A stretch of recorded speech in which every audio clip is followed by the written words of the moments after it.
भारतीय संस्कृति और सनातन के खिलाफ तमिलनाडु के युवा कल्याण मंत्री उदयनिधि और उनके पिता जो एम.के. स्टालिन है मुख्यमंत्री तमिलनाडु के, उनके कहने पर इस तरह का साजिशन बयान देकर के जिस तरह से सनातन को डेंगू और मलेरिया बता करके खत्म करने की बात कही गई है, दोनों के विरुद्ध आईपीसी की धारा 500, 504, 295, 295 क, 298, 120 बी के तहत एक आपराधिक मुकदमा दर्ज कराया गया है। आज मुजफ्फरपुर कोर्ट में तमिलनाडु मामले को लेकर एक केस दर्ज करवाया जाता है। तमिलनाडु के सीएम और उनके बेटे उदयनिधि पर एक मामला दर्ज करवाया जाता है। उदयनिधि बीते दिनों एक विवादित बयान दे जाते हैं जो हिंदू सभ्यता और संस्कृति को कहीं न कहीं ठेस पहुंचाती है। इसको लेकर मुजफ्फरपुर के अधिवक्ता सुधीर ओझा सीजेएम कोर्ट में एक मामला दर्ज करवाते हैं।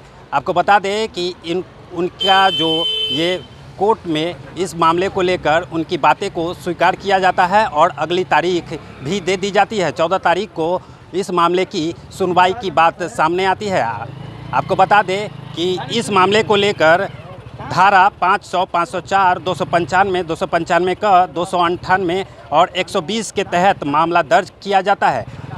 इस मामले को लेकर कोर्ट में उनके खिलाफ मामला दर्ज करवाया जाता है। अगली तारीख 14 सितंबर को की दी जाती है और इस बयान के बाद देखें तो पूरी तरह राजनीति गर्म हो जाती है। भारतीय संस्कृति और सनातन के खिलाफ तमिलनाडु के युवा कल्याण मंत्री उदयनिधि और उनके पिता जो एम.के. स्टालिन है मुख्यमंत्री तमिलनाडु के, उनके कहने पर इस तरह का साजिशन बयान देकर के जिस तरह से सनातन को डेंगू और मलेरिया बता करके खत्म करने की बात कही गई है, उससे करोड़ों देश के हिंदुओं सनातनियों को, अरबों को भावना को ठेस पहुंचाने का जानबूझकर के काम किया गया है इनके द्वारा।